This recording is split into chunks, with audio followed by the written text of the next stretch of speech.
Greetings to all. The topic of this presentation is design and development of IoT-enabled IV infusion rate monitoring and control device for precision care and portability. The idea is to develop a device which can mitigate certain complications related to IV therapy at hospitals and at the same time make things easier for caregivers at hospitals where the patient to nurse ratio is high.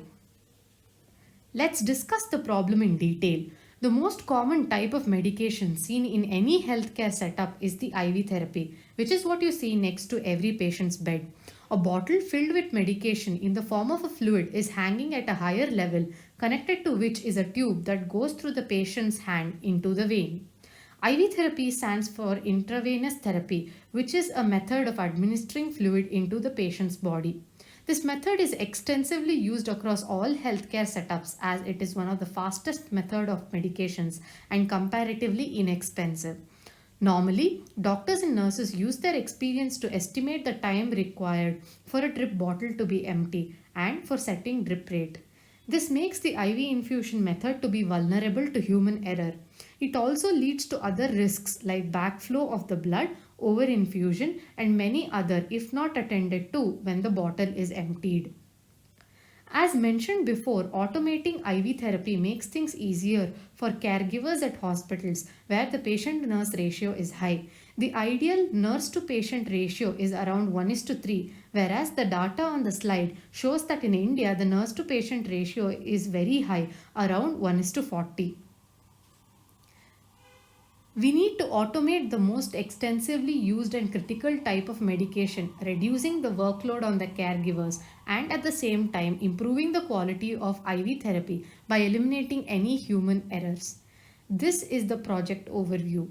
We call our device DripStop, which essentially has three parts: the device itself, which is the control unit, the actuator, the sensor. Every device has internet capability with built-in Wi-Fi chipset, which allows all the devices to be connected and to send and receive data to and from the server. The device can be controlled remotely over the internet through a mobile app or a desktop built for it, allowing the caregivers to centrally monitor multiple patients at once without having to go near them. They can also control the IV therapy factors such as start or stop flow and adjust the drip rate from the application. There exists a similar device called an infusion pump, which is bulky and at the same time has no remote monitoring or controlling capabilities. It also consumes very high power and hence needs to be connected to the power mains at all times. There are other devices in the market, some of which are IoT enabled, but they are limited to monitoring only and have no control feature in them. Designing a system with this enormous feature was challenging.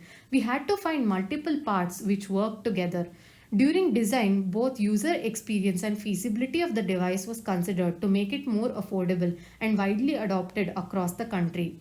In the next slide, we'll see why each of the components were chosen for the design of this system. For the brain of the system, we stuck with ESP32, which is a 32-bit 2-core microcontroller with Wi-Fi capabilities, having a very good internet connectivity and real data reproduction at real time from the sensors and other inputs.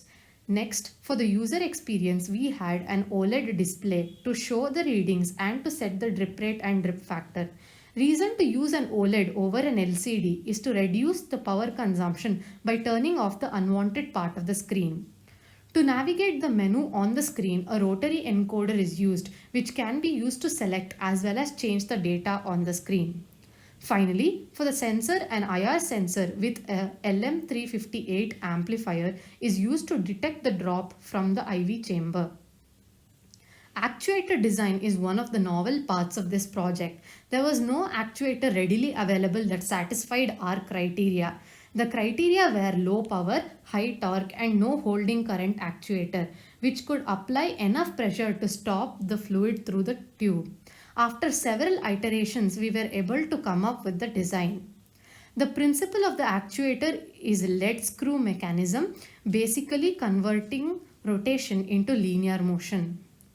The battery type and capacity that the circuit runs on is decided based on the power consumed by the circuit, the lifetime of the battery between charges. The ESP32 Wi-Fi chipset in full capacity consumes about 140 milliamperes current and works on a voltage of 3.3 volts. Since the nominal voltage of a single lithium polymer cell is 3.7 volt, a battery operating on the same voltage is chosen. A typical IC used to charge any lithium-ion based battery TP4056 is used to charge the battery. To make all these features probable and make the system real-time and reliable, we used FreeRTOS along with ESP32. In this algorithm, two tasks run simultaneously to keep the system running more reliable. One is to just read the data from the sensor, calculate the drip rate and remaining capacity, and the other is to connect to the Wi-Fi, constantly monitor the Wi-Fi status and send data to the server for every 5 ml of the liquid consumed. A custom server and website was built to store and monitor the data in real time. The website was built completely responsive for any shape of the device and also supports PC, Android and iOS. The website also lets the user control the actuator to stop the liquid flow or resume the flow of the fluid in the IV drip setup. The accuracy of about 1 ml, which means the actuator is triggered and stops the flow of the liquid when there is 1 to 2 ml of it still remaining in the tube, is achieved. The device has been tested on multiple infusion sets available in the market, and the designed sensor mounts have been tested to fit a wide range of available IV sets. The battery is estimated to last about a day on a single charge, that is around 6 500 ml bottles spanning around 3 hours each.